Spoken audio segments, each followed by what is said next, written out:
Hi, I'm Peter J. Ray. Welcome. Today's topic is the 1890 Cleveland Infants PL MLB baseball season. In 1890, there was a new league, the Players League. It only lasted 1 year, and Cleveland had a team. We actually had two teams in 1890, the Spiders and the Infants. The Infants got the name because a number of the players appeared to be very young, youthful, not actually infants. The Players League lasted 1 year, and most of the best players in Major League Baseball joined it. They left the National League. The league was led by John Montgomery Ward, who was a star player, and it was started by the players to improve their lot. They thought they were actually mad about the salary cap the owners had instituted to limit their salaries. So they thought they could do better if they could have their own league that they would create. The Polo Grounds in New York City were built for the New York Giants in the Players League, and then that became the long-time home for the New York Giants. More than 100 National League players jumped to the Players League, 20 from the American Association. However, during the season, the entire league, the teams in the Players League, lost a total of $125,000. At the same time, the National League teams lost $500,000. So this was, in 1890, there were three leagues, the National League, the American Association, and the Players League. So now they tried to be innovative. The owners of the Players League knew that the fans loved offense, so they actually had a new baseball, a lively baseball called the Keefe ball, which was designed and manufactured by star player Tim Keefe, a more lively ball. The Cleveland Infants played their home games in Cleveland at Brotherhood Park. Now, this was a wooden park located at East 55th Street in Cleveland. It had very short outfield fences. In fact, there was a house at the end of the foul line in left field that was 200 feet from home plate. So it was easy to hit home runs to left. The Players League folded after the season, and then the following year, the Brotherhood Park hosted Wild West shows and revival meetings in 1891. The Cleveland Infants finished in 7th place in the 8-team league. They had a record of 55-25, winning percentage of .423, 26 and a half games out of first. The first place team in the Players League was the Boston Reds, who were 81-48. The second place team was the Brooklyn Wards Wonders, a record of 76-56. Third place, the New York Giants, 74-57. Fourth place, the Chicago Pirates, 75-62. Fifth place, the Philadelphia Athletics, 68-63. Sixth place, the Pittsburgh Burgers, 60-68. And seventh place, the Cleveland Infants, 55-75. And in eighth and last place, the Buffalo Bisons, who were 36-96. Now, the owner of the Cleveland Infants in 1890 was Al Johnson. Johnson was from Phillips County, Arkansas. He died in Brooklyn, New York in 1901 at age 41. He also owned the Cincinnati Reds briefly. He was a streetcar magnate. His brother Will Johnson said this, quote, "Besides furnishing the best ball in the country, the players of the Players League will have the sympathy of the people with them. No man living that I know of feels friendly to the way the league bosses have been running things. This selling and trading of players as though they were so much cattle is all wrong, and the time has come when the players must take the bull by the horns and do something for themselves." So, and Al Johnson, the owner of the Infants, was also the organizer of the Players League. So he had not just organizing the team, but the league itself. He was a streetcar rival of Frank Robeson, who was the Spiders owner. Now they were streetcar rivals and now baseball rivals as well. In Brooklyn, the Johnson brothers had made $4 million in the streetcar business. Al Johnson's brother was Tom Johnson, who was mayor of Cleveland from 1901 to 1909. And at the time, the transportation in cities was by streetcar, and there was a monopoly. So people had to ride them, to get to work. And at the time in Cleveland, or during the time when Tom Johnson was mayor, the streetcars were charging 5 cents a ride. And people just had to take it. Johnson, as a politician, pushed for the 3-cent ride to help help people with their expenses. He also did a lot more in Cleveland. He paved the streets, built a lot of parks and playgrounds, ball fields, and he removed the "Keep Off the Grass" signs from city parks. He built the mall downtown. He's considered Cleveland's best mayor, and there is a statue on Public Square of Tom Johnson. So the manager of the Cleveland Infants was Henry Larkin, who was also a player manager, and he played first base.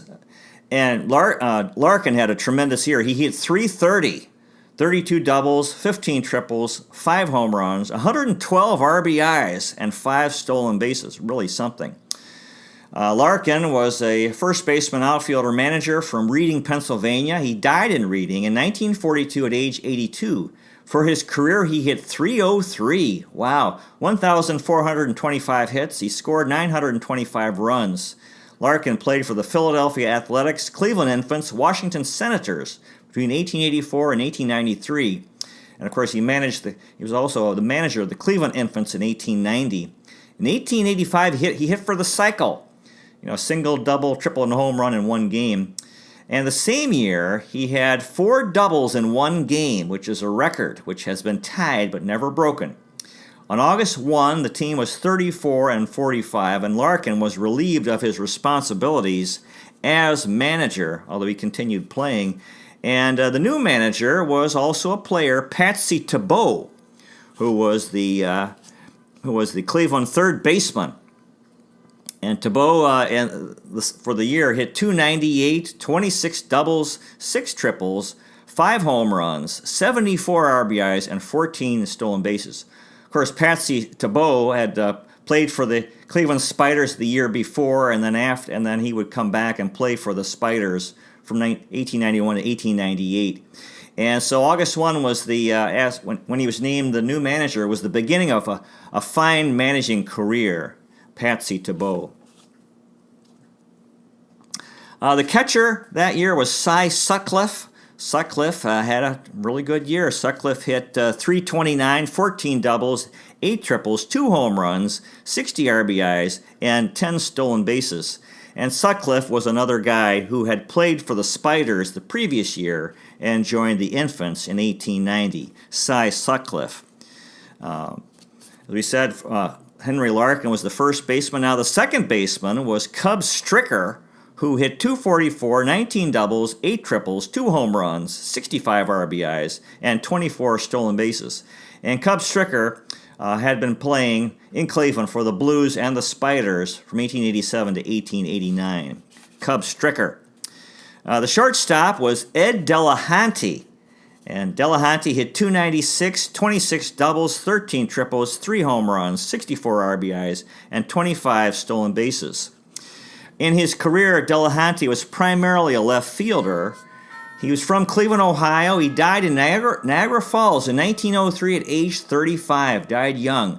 For his career, Delahanty hit .346. Wow, really amazing. He had 2,596 hits, 101 home runs, 1,464 RBIs, and 455 stolen bases. Delahanty played for the Philadelphia Quakers, Cleveland Infants, Philadelphia Phillies, and Washington Senators between 1888 and 1903. He was a 2-time National League batting champion in 1899 and 1902, 2-time National League home run leader 1893 and 1896, 3-time National League RBI leader 1893, 96, and 99. And he was the National League stolen base leader in 1898.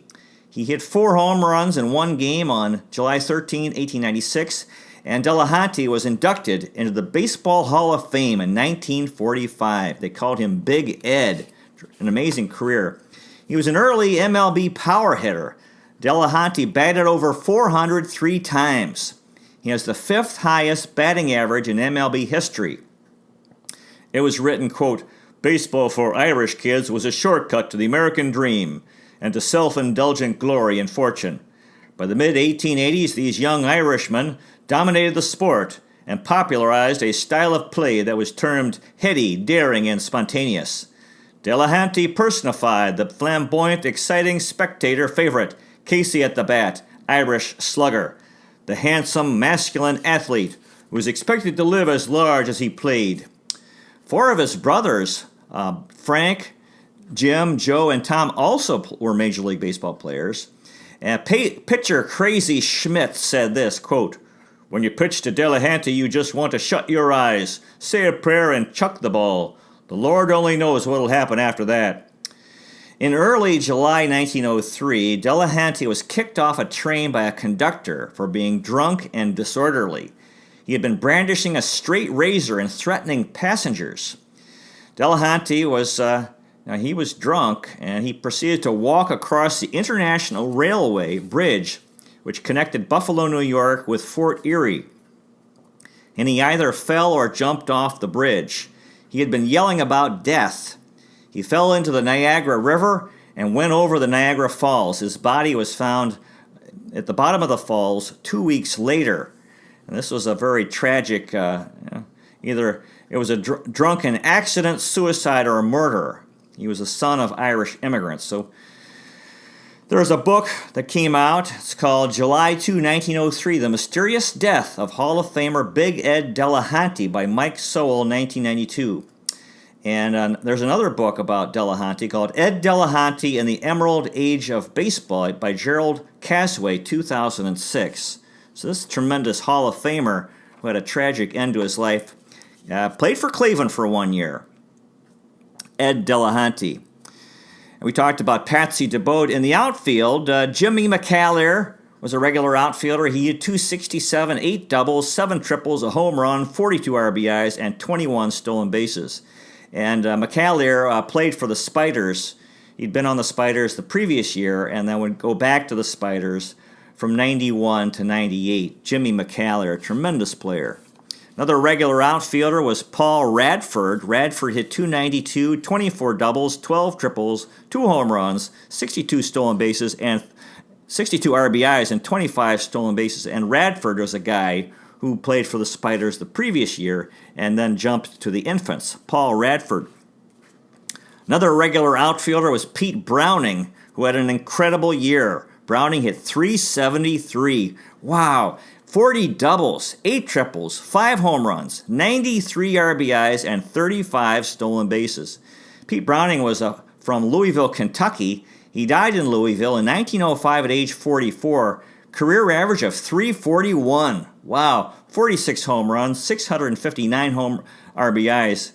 Browning played for the Louisville Eclipse, the Louisville Colonels, the Cleveland Infants, Pittsburgh Pirates, Cincinnati Reds, St. Louis Browns, and Brooklyn Grooms between 1882 and 1889. He's a 2-time American Association batting champion in 1882 and 85.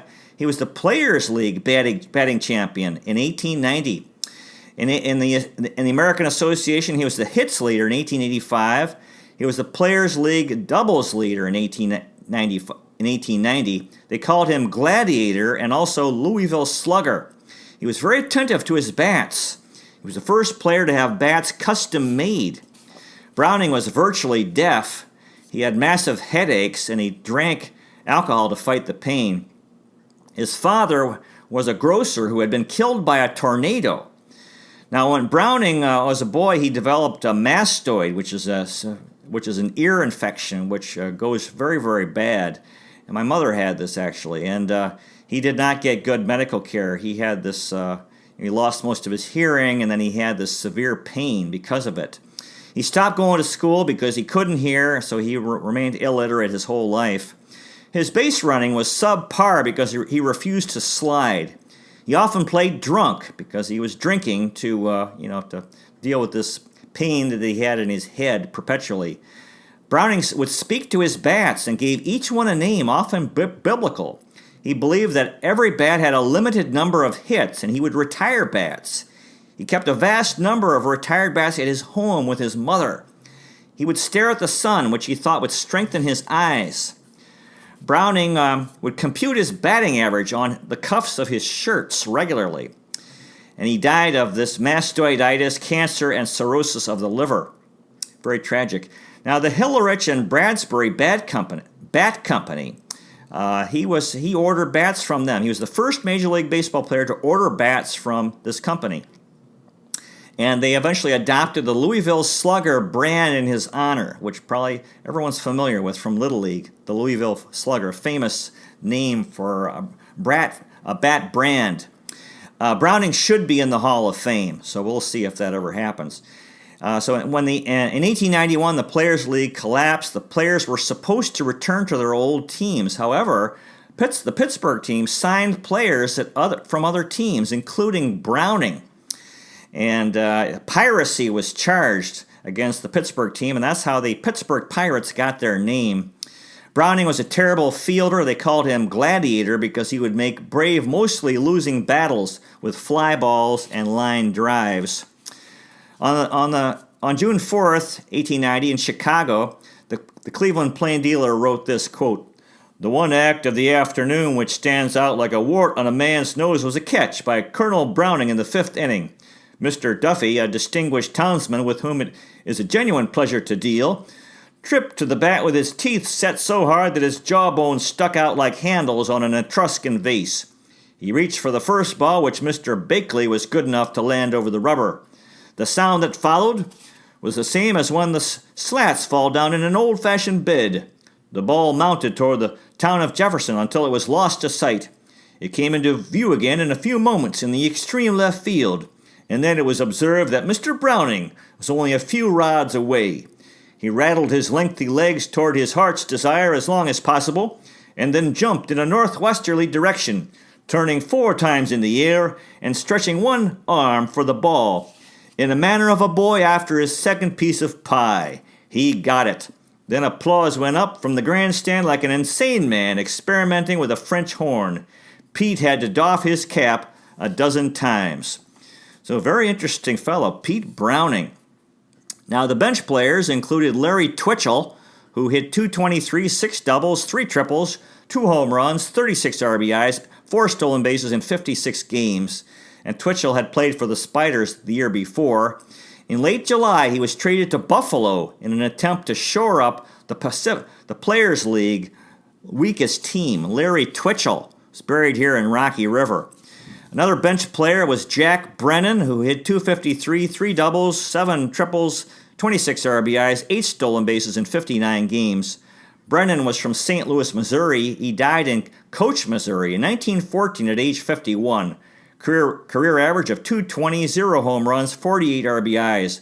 Brennan played for the St. Louis Maroons, Kansas City Cowboys, Philadelphia Athletics, and Cleveland Infants between 1884 and 1890. At birth, his name was Gottlieb During, and he changed his name. After he retired, he worked as an umpire in the St. Louis area. Jack Brennan. Jack Carney was another bench player. Carney hit .348, 5 doubles, 3 triples, 21 RBIs, 6 stolen bases in 25 games. Carney was a first baseman from Salem, Massachusetts.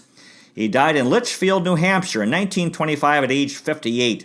Career average of .273, 7 home runs, 129 RBIs. Carney played for the Washington Nationals, Buffalo Bisons, Cleveland Infants, Cincinnati Kelly's Killers, and Milwaukee Brewers between 1889 and 1891. They called him Handsome Jack Carney. Pop Snider was a bench player. Snider hit .188, 9 hits, a double, 12 RBIs, a stolen base in 13 games. Snider was a catcher, and he played for the Cleveland Spiders between 1887 and 1889. Pop Snider was back. Neal Stein was a bench player, had a batting average of .000. He played in 2 games, had 8 at-bats, did not get a hit. Steins was another catcher from Arlington, Massachusetts, died in Somerville, Massachusetts in 1944 at age 75, and his career was just with the Infants in 1890. That was the extent of Neal Stein's major league career. Jay Budd was another bench player. Budd played in one game, 4 at-bats, and did not get a hit. Budd was a left fielder from Groton, Ohio, died in Cleveland in 1923 at age 57, and he played for the Cleveland Infants in 1890. That was the extent of his brief MLB career. Jay Budd. Now, the pitching staff, Henry Gruber was the ace pitcher. As a hitter, Gruber hit .221, 3 doubles, 3 triples, 9 RBIs in 50 games. His record as a pitcher was 22-23, 44 starts, 39 complete games, a shutout, and an ERA of 4.27. Gruber is another guy who played for the Spiders in 1889 and then changed to the Infants for 1890. Henry Gruber. Jersey Backley was the second pitcher. Backley hit .203 as a hitter, 3 doubles, 9 RBIs in 43 games. His pitching record was 12-25 with a 4.47 ERA, 38 starts, and 32 complete games. And Backley had played for the Cleveland Blues and Spiders previously. So he was Jersey Backley was another guy who went from the Spiders to the Infants. Jersey Backley. Cinders OBrien was another pitcher. O'Brien hit .156, 15 hits, a double, a triple, 6 RBIs in 26 games. O'Brien's pitching record was 8-16 with a 3.40 ERA, 25 starts, 22 complete games. And O'Brien had pitched for the Cleveland Blues and Cleveland Spiders the previous 2 years. Cinders OBrien. Willie McGill was another starting pitcher. McGill hit .147, 10 hits, 2 doubles, 6 RBIs, 24 games. McGill's pitching record was 11-9 with an ERA of 4.12, 20 starts, and 19 complete games. McGill was from Atlanta, Georgia, and he died in Indianapolis, Indiana in 1944 at age 70. Career record of 72-74, an ERA of 4.59, 510 strikeouts.